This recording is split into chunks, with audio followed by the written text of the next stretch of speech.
Pencarian Prabowo akan nama-nama calon pengisi kursi kabinet masih berlanjut.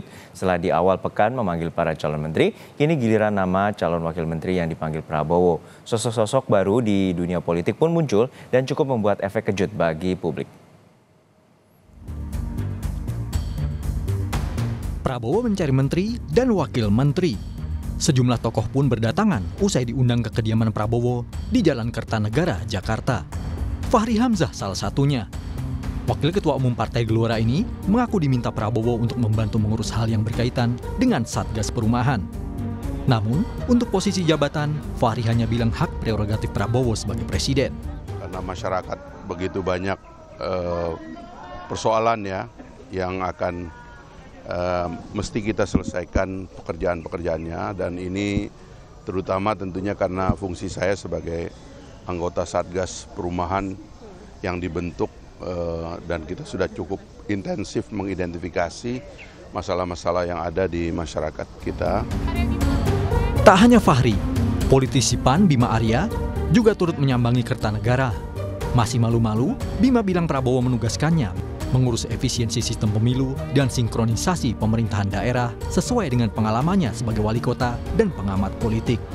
Secara khusus, Bapak Presiden menyampaikan arahan kepada saya ya, untuk fokus kepada efisiensi sistem pemilu, pelaksanaan pilkada, karena selama ini dinilai tidak efektif, tidak efisien, ya, banyak pemborosan di sana. Jika Fahri dan Bima masih enggan membocorkan posisi yang ditawarkan, beda halnya dengan Menteri Sekretaris Negara era 2004-2007 dan pakar hukum tata negara Yusril Iza Mahendra. Yusril gamblang menyebut diminta Prabowo mengkoordinasikan menteri di bidang hukum dan hak asasi manusia. Tugas kami itu adalah bidang saya sendiri sebenarnya terkait di bidang hukum dan hak asasi manusia. Jadi sekarang ini ditarik ke atas, jadi ada Menko yang menangani masalah hukum dan HAM itu, yang tugas-tugasnya nanti akan mencakup juga selain Kementerian Hukum dan HAM, tapi juga ada kementerian lain, lembaga-lembaga lain. Ada pula Sekretaris Umum Pimpinan Pusat Muhammadiyah Abdul Muti yang menyebut mendapatkan amanah untuk memimpin Kementerian Pendidikan Dasar dan Menengah. Kementerian ini jadi salah satu kementerian baru yang akan dibentuk di era Prabowo. Sementara nama-nama lain seperti Sri Mulyani dan Budi Gunadi Sadikin tetap bertahan di posisinya sekarang sebagai Menteri Keuangan dan Menteri Kesehatan. Tadi Pak Prabowo menyampaikan, memberikan amanah kepada saya untuk memimpin Kementerian Pendidikan Dasar dan Menengah.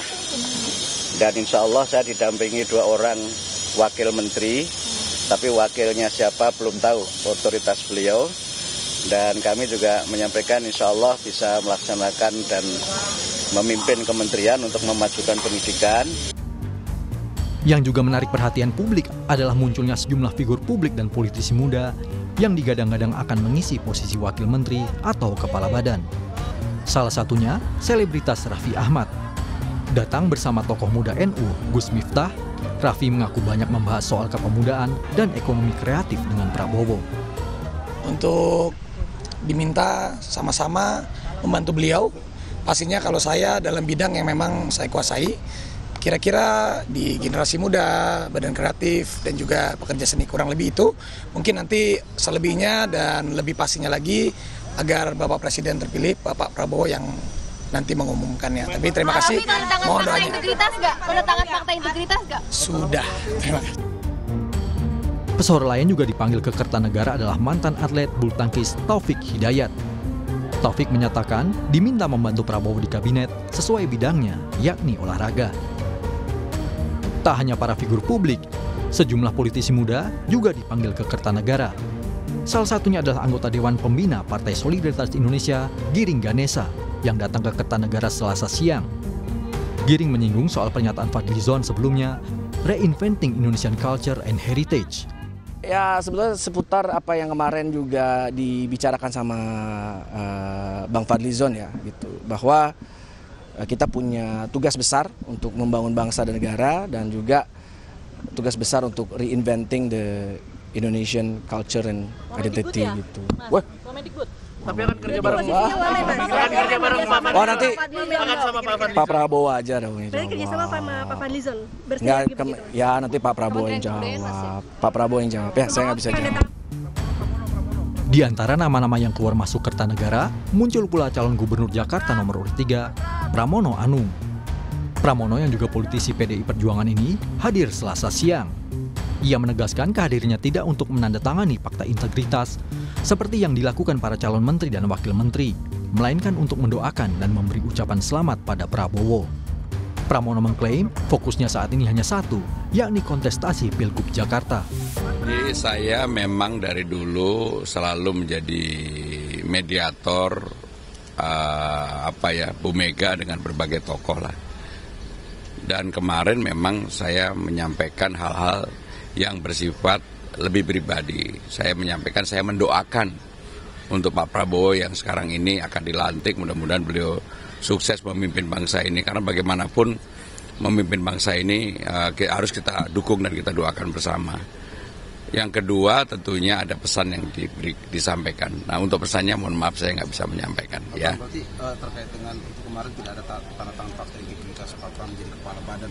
Oh enggak, saya konsentrasi jadi gubernur Jakarta. Walau sudah memanggil puluhan nama, namun susunan kabinet Prabowo Gibran masih tarik ulur alias belum ajak. Prabowo berencana mengumumkan susunan kabinetnya tepat di hari pelantikan Presiden dan Wapres terpilih 20 Oktober mendatang. Tim Liputan, Kompas TV.